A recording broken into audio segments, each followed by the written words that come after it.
Federation of Fear, Chapter 4.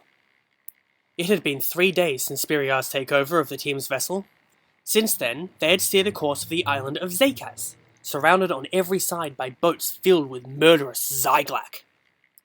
Spiriah had been acting every inch the captain of the ship, ordering the others about and being particularly hard on Brutaka.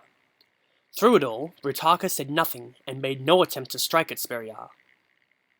To think, we were beginning to feel a little afraid of him, Zakaz said, gesturing towards Brutaka. Speak for yourself, Carapace replied. Home, beamed Vazon. True, I've never been to Zakaz.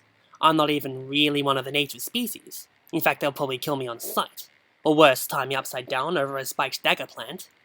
But at least I'll die at home. Brutaka had abandoned any hope that Brutaka was going to act, and concentrated instead on Spiriah. The Brotherhood has overextended itself in recent years, she assured him. Warring with Dark Hunters and Toa, they are weak. If you struck at them now with your army, you could take over Destrol and rule the universe. Of course, you would need someone by your side who knows all the factions and how best to use them. Spiriah looked at her as if she was something stuck to his boot. I would sooner offer my neck to a dull axe blade than trust you, female. Your name has become another word for treachery. Better that than being another word for failure, Brutaka muttered. The conversation was ended by the appearance of land off the port bow. It was the island of Zakaz, in all its ruined glory. A handful of Dark Hunter vessels could be seen in the waters nearby on patrol. At a word from Spiriah, the Zyglak vessels attacked. Taken by surprise, 3 of the Dark Hunter ships were sunk immediately. The others beached on the shores of the island, only for the crews to be slain by a mob of Skakti natives. Spiriah laughed at the sight.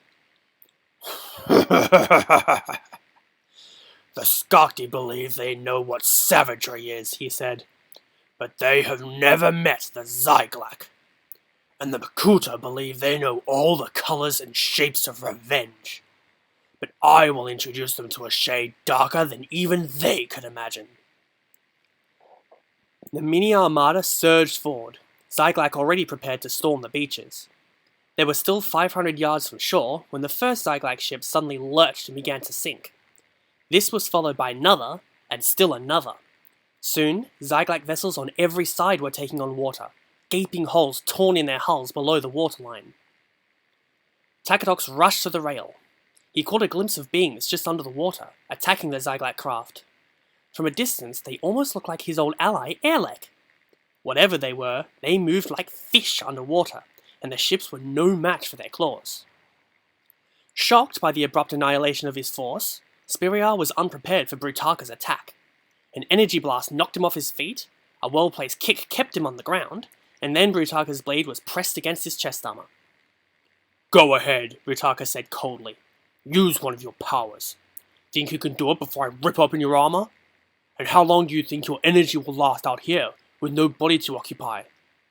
Or maybe I should just throw you overboard right now? How? Spiriah began. How did I deal with the Zyglak? Said Brutaka. Simple. You have friends. So do I. Mine are a species of water dwellers who were specially modified by my employers to kill Makuta. They live off the coast of Zakaz, and right now they are practicing their skills on your Zyglak. You don't want to look, it's messy. Wait a minute, said Zakaz. Not that I'm complaining, but how did you manage to get in touch with these friends of yours? You never left the ship. Brutaka hauled Spiriah to his feet. All around, the ocean was littered with wrecked ships and dead Zyglak. Spiriah had his friends following us, and I had someone following us since we left Stelt, just in case of emergency. And here she comes now. The others turned to see a small skiff approaching from the east. Its lone pilot was a female, lithe and well-armed. As she came alongside and clambered above the ship, Brutaka noticed that her left arm was completely mechanical. For a moment, she almost felt sorry for Spiriah. This is the last member of our team, said Brutaka. Treat her as you would me, and be sure she will treat you even worse than I do. Her name's Lariska. To be continued.